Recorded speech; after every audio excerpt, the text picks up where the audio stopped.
I used to know Andrew Gilligan's family, and so it was always very entertaining when it was very entertaining when all the Gilligan fuss hit the news, and and he's now apparently advising Rishi Sunak, and he is opposed apparently to HS2. So we shouldn't be that surprised that HS2 has been roundly condemned by William Hague, by Gavin Williamson, and there's every effort now to have the HS2 project pulled back from the Birmingham to Manchester lag and pulled back from London. So it doesn't go to London, it doesn't go up north. So it's a pointless exercise.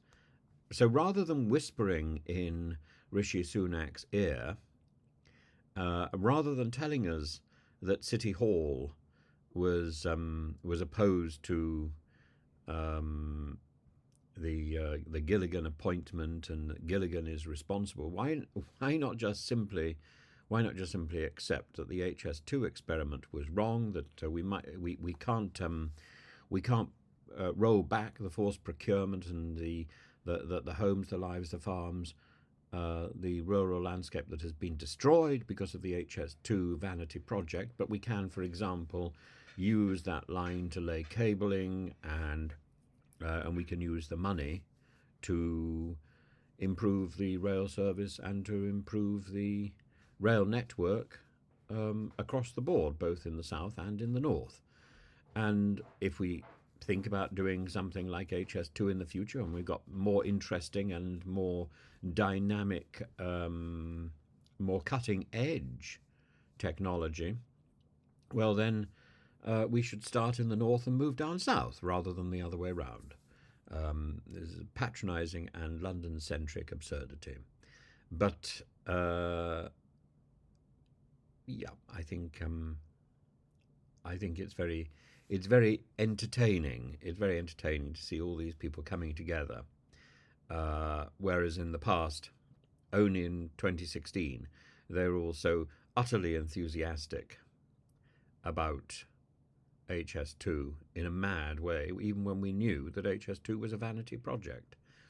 And as for Gilligan, if you remember in 2003 or so, when he was a BBC defence correspondent, and he claimed that Downing Street had sexed up an intelligence report on Sadaam Hussein's weapons of mass destruction. And this led to the death of David Kelly, who was Gilligan's source. And it is extraordinary that Gilligan seemed to end up being the fall guy for a story that he was simply reporting. And we remember also Lord Hutton questioning the reliability of his evidence. But in the end, Gilligan has been proven right, and Gilligan has been proven right here.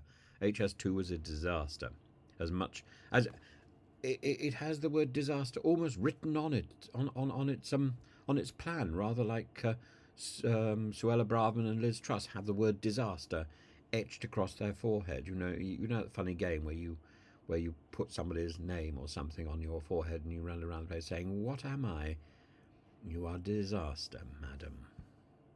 And HS2 is the disaster, and we knew from the moment you walked in the room.